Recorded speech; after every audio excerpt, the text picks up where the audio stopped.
Welcome to the Aging Boomers. I'm your host, Frank Sampson, where we discuss many of the issues facing boomers, their parents, and, of course, an aging population today. And thank you so much for joining us, and thank you for all your support. So many of you have gone on to iTunes, downloaded our various interviews and made great comments, and we really keep those comments coming, especially the good ones. I mean, really all we've gotten have been good ones, so we appreciate that.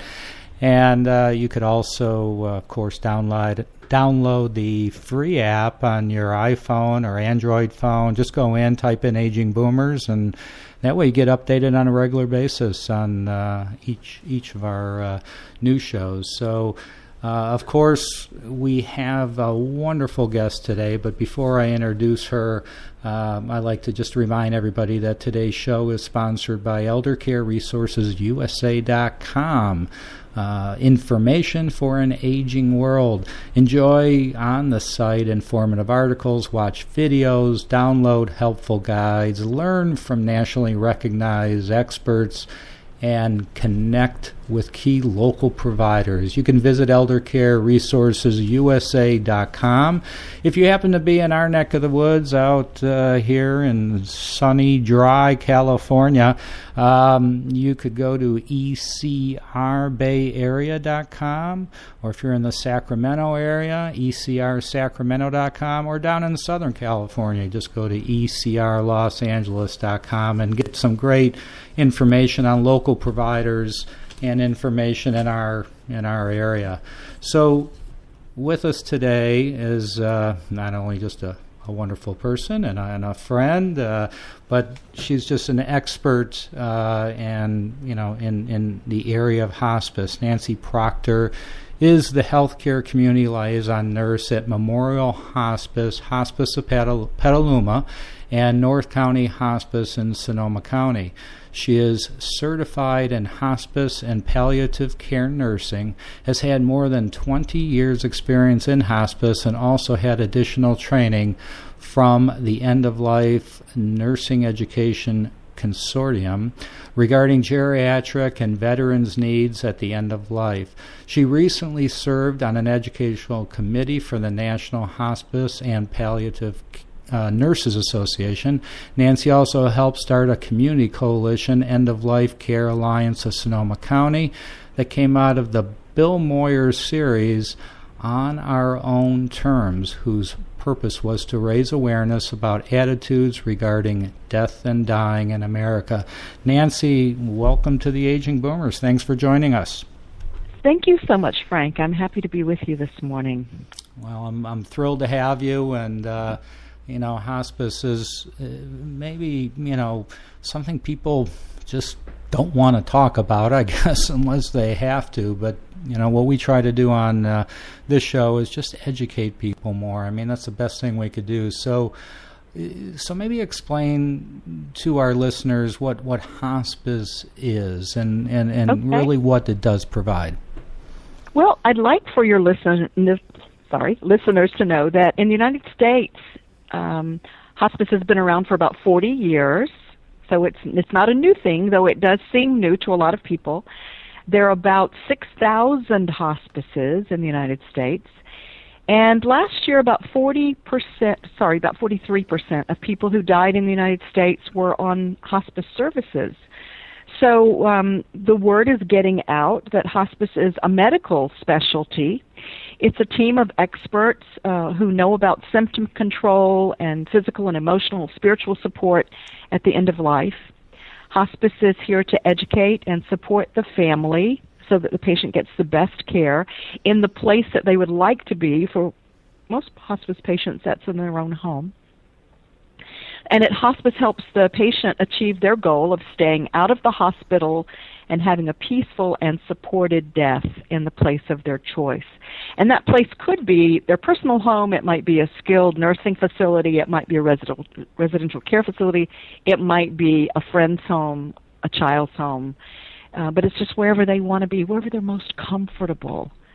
Yeah, that's and the goal of hospice is always. Oh, I'm sorry, Frank. Yeah, no, I'm saying that's what's important to the family. That was there a time that years ago that if you went to hospice, you actually had to go to hospice, or has it always been that hospice came to you? The hospice movement started in England, and their model was a place to go. Mm-hmm. But when the model came to the United States, the model was a home care model. So we go to the patient, wherever that patient is. There are a few inpatient hospices around the country. I wish I could say there were a lot more. We don't have one in Sonoma County. We don't have one in Marin County, an inpatient hospice home. That's kind of a goal for a lot of us, that we would someday see that. I hope it happens in my lifetime. There's a small inpatient hospice facility down in San Francisco, but it's only 5 beds. So it's really something that we need. You know, most people have a caregiver that they can call on to help them at the end of life, but some people live alone, and they need that extra help. Right. So you were saying before I interrupted, the goal of hospice? The goal of hospice is always quality of life, whatever it means to that particular person. We're there for emotional, spiritual, and psychological support. We're there for symptom control, because that really, if you don't feel well, if you're sick to your stomach, or if you're, God forbid, constipated, or if you are having pain, you don't have a good quality of life. You just feel miserable. So we're there to make sure that those symptoms are controlled, that the anxiety that can happen around this process is soothed, and we want to make sure that that person is safe in the place of their choice. So we try to make sure that their environment is safe, so they have less falls. Falls lead to skin tears, lead to wounds. So we want to make sure all those things don't happen, and that person is safe and comfortable and supported in the place of their choice. Family support is a huge goal of hospice care. Most of us, thank God, have not gone through this process of taking care of a person who's dying, especially a loved one. But hospice is there to walk beside you and guide you, not to try to tell you what to do and not to try to make you do a particular thing, but you make your own choices, and then hospice supports that, provides education to your families, provides support. And I would like to note that that support for your loved ones continues even after the patient's death, that we have grief services program, we check in with people, we want to make sure that they continue to be supported and cared for, and know that there's someone that they can call on if they're running into a problem. So I don't know if eligibility is the right word here, but it is. Okay, then great. So how does a family know whether or not their loved one is eligible to be on hospice, and why would they want to? Well, that's an excellent question. If someone has an illness and that illness is getting worse, the person's declining, and curative treatments are not working, or curative treatments might be causing such a terrible burden on that person without giving them much of a benefit, nobody consciously wants to spend the last days of their life hanging over a toilet bowl or having horrible neuropathies, or whatever the side effects of treatments can be, knowing that those treatments are actually not going to cure the disease. I mean, if it's a cure, that's a whole different story. But when you get to a point where you're going through some pretty traumatic treatments and you're not getting better, then a lot of times people say, quality of life is more important to me. So I'd like to stop this other thing and be cared for by a team of experts who can help me understand what's going on, who can make sure my symptoms are controlled, who can support my family so I can be here where I want to be.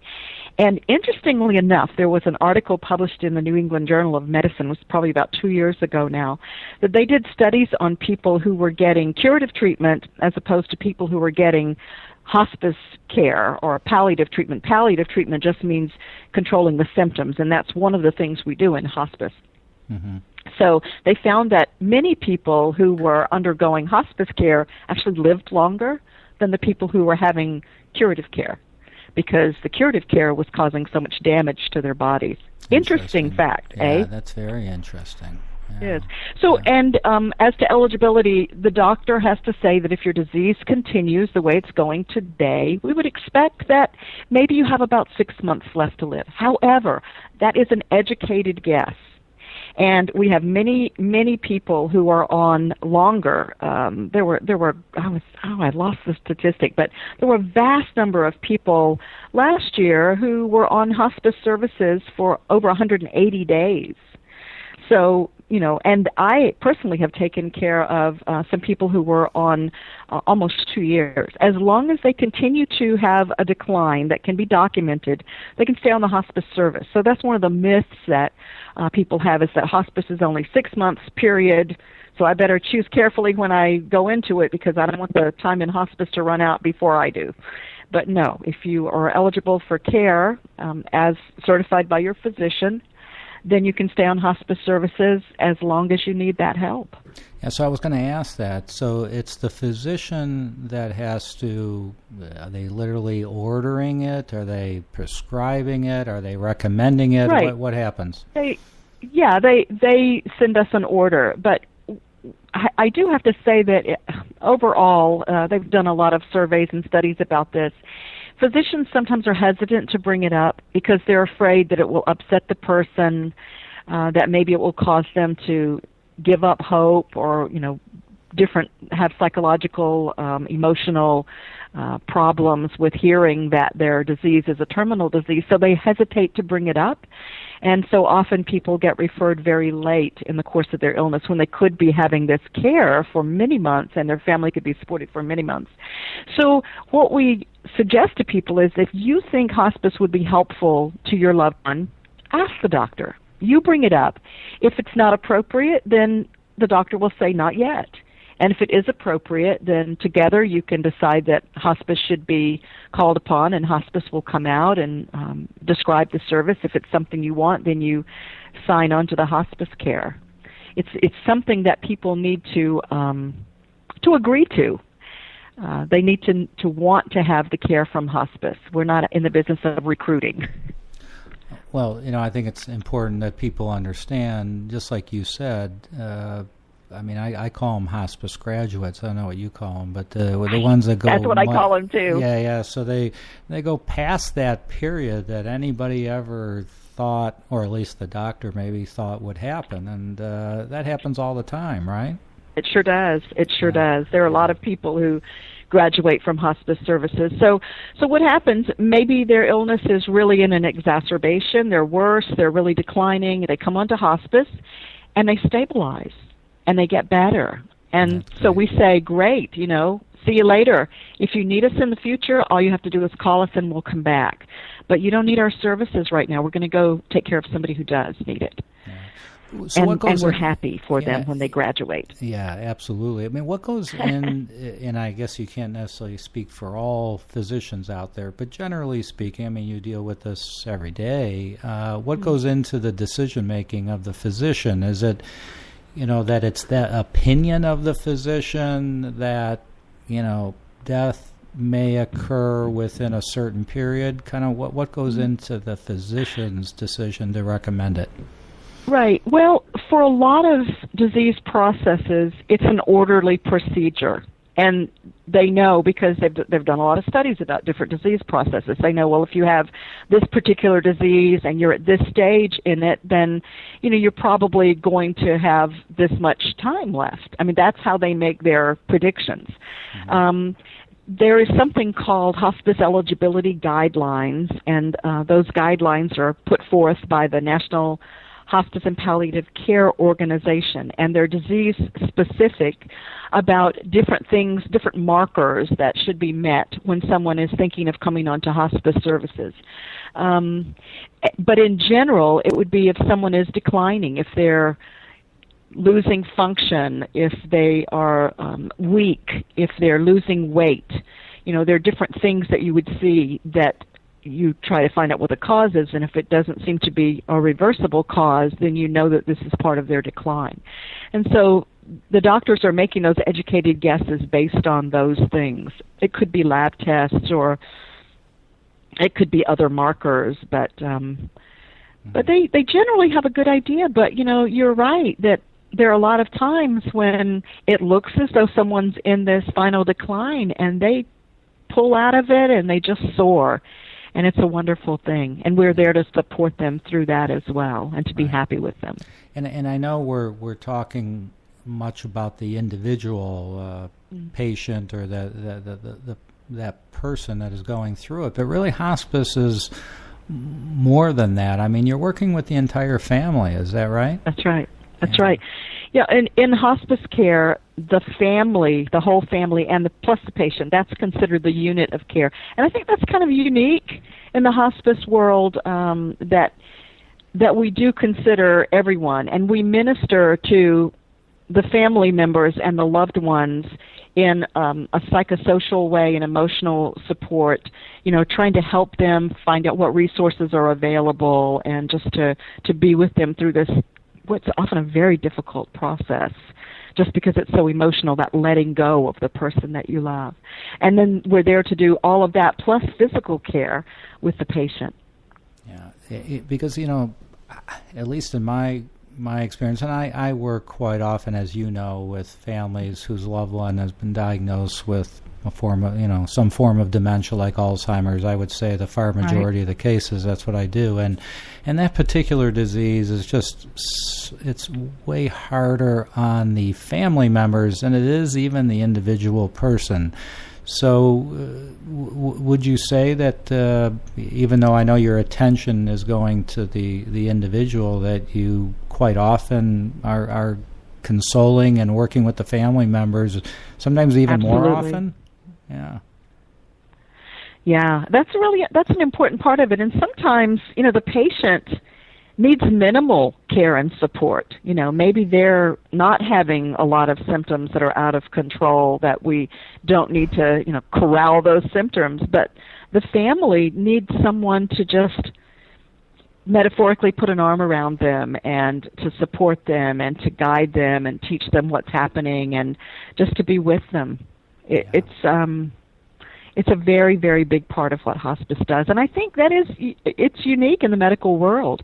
My primary is a wonderful person, but she doesn't know my family. She doesn't know anything about my situation. All she knows is me and any physical problems that I'm having at the moment. So, in hospice, it's looking at the whole. That's holistic. That's why I love being a hospice nurse. Right. So there's people listening thinking, wow, this would be great, but how expensive is this? So how does that work? Well, this is just almost too good to be true. When Medicare found out that hospices, because at first hospices were all volunteer, and they kept a close eye on that. And so Medicare said, gosh, you're helping people stay at home, you're helping them have a better quality of life. We want to be a part of that. So we'll pay for the care if you'll follow some of our rules and regulations. So they set down some regulations for us to follow, and they're overall pretty reasonable. And so Medicare established a hospice benefit. So if you've paid into the Medicare program through payroll deductions all these years, you are eligible for Medicare hospice benefit. If you don't have that as a payer source, private insurance matches the Medicare benefit. Medi-Cal pays for hospice. And something that wasn't well known until recently, the VA has been really trying to let their veterans know that the VA has a hospice benefit, so no one should do without care at the end of life. And most hospices have a program so that if someone has no payer source, they still can get care. They get exactly the same care. All of the team members from hospice come out to see them. They get the same medications. They get the medical equipment that's needed. All those things, by the way, are covered under the hospice benefit. Medications related to the hospice disease, the hospice diagnosis, equipment that you might need in the home, like a hospital bed or a bedside commode or a walker, those kinds of things. If you have a wound and need bandages and dressings, that's covered under the hospice Medicare benefit. So financially, it's a boon to people who are going through a hard time at the end of life because they maybe have had to stop working and take care of their loved one. That's what a great benefit that is. And I just want to bring up a term you use so our listeners understand. You said Medi-Cal, and that's kind of the Medicaid of California. That's right. So even if you're in another state, it works similarly, correct? But it should. I'm not real familiar with the Medicaid program in other states, but I would certainly think they have some sort of hospice benefit, and I would look into it if it were a need that I had, and if they didn't, I would be calling around to hospices saying, do you provide care for someone who doesn't have a payer source? Yeah. It's always a good idea to try to get that information if you have the need. So really, I just don't want to see anybody do without. Yeah, so really the only way that someone would not be covered is if, number one, they were not on Medicare, they were not on Medi-Cal or Medicaid, depending on their location. And if they didn't have even private insurance, would that be the only way? That's right. Well, we could say people could pay out of pocket, but who can pay out of pocket for their own medical care these days? If you look on the National Hospice and Palliative Care Association's statistics, they'll show that probably maybe 1% of people actually pay for everything they need out of their own pocket, but that's just not doable for most people. So yeah, there are programs to help them. And I don't want people to think like, oh, it's taking charity. No, we're all in this together. The way death used to work before society tried to medicalize birth and death is that people died at home. Their neighbors rallied around. They brought them soup and chocolate cake, and the person stayed in bed, and everybody cared for their loved ones. And then when that person died, they built the coffin, they dug the grave, and they all supported each other. And today, our families are scattered around the country. There are rules and regulations about what we can do and what we can't do. And it's changed, but in the hospice world, we feel like we're kind of all in this together, so we want to help each other. That's why hospices have fundraising events, is to provide that sort of care for people who don't have a payer source. So that's a way that people can help provide that care for their neighbors, even though we don't make the chicken soup and chocolate cake anymore and take it over like we used to. We can still support hospices who are providing this care. That's great. So even though we might be repeating some of the things you said, with a couple minutes we have left, I'd like you just to talk about some of the myths in hospice. And again, you could be repeating some of the same things, but just go through them as more of a recap here. All right. Well, the thing about hospice only being for 6 months, that's probably one of the biggest things that I hear out in the community. And as I said before, it's not limited to 6 months. If the patient has a need for hospice and the doctor agrees, as long as they continue to have the need for hospice and meet the eligibility guidelines, they can stay on the service. Another thing is that people think, well, I'm not ready for hospice yet. They think it's just for the last days. And in fact, about half of the people who came onto hospice services in the last few years were on hospice services for less than 3 weeks. And as we said, they can be on for months to receive that support and to have their pain medications paid for, and to have the hospice team come. The hospice team is like nurses and doctors and health aides and spiritual support and social services and volunteers that have been trained in being with people at the end of life. So they can have all of that if they initiate the service earlier. Sometimes people have said, but if I go on hospice sooner, I'll die sooner. And I think that myth got started because people do get referred so late that they are actually in the final stages of dying by the time they get to hospice services. So it kind of perpetuates that myth that hospice is going to make me die sooner. I've had many patients to ask me, when my time comes, will you bring me the bullet, the magic bullet, the pill that you give to people?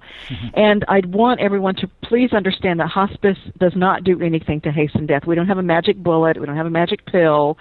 But we are there to support our patients through a natural death without heroic measures, without shocking them or doing the CPR or intubating them or those kinds of things that go on in the hospital that are often futile. at the very end. We're there just to support people and to be with them. We're in the business of life. We're not really in the business of death. Early referrals help us to build relationships and trust. It helps us to understand better what the goals are that the patient has, and they can have increased comfort and the support and guidance of hospice if they call sooner rather than later. That's wonderful, good overview. And I want to be sure before we have to sign off here, if people want to get in touch with you or go to your website or however they can contact you, how would they go about doing that, Nancy? If anybody has any questions, I would be pleased to speak with them. My email address is Nancy, Nancy dot Proctor, Proctor, at stjoe, stjoe.org. Nancy Proctor at stjoe.org. And I do work for the St. Joseph Health System. If you looked up Memorial Hospice, you would find us on the web. You can check out our website. I don't know what else to say, Frank. I love what I do. I love being able to help people, and it's been a real blessing for me to do it over these years. It shows. And Nancy Proctor, thank you so much, Nancy, for joining us. It was very, very informative, and we have to have you back again because I know things change with laws and this and that and regulations. So we want to keep up to date. So. Thanks so much for joining us. Thank you, Frank. Anytime. And thank you all for joining us. Thanks for all your support. Remember, you could go to iTunes. You could go to agingboomers.com or even download the app on your iPhone or Android phone. So thank you for joining us. Be safe out there, and we'll talk to you all soon.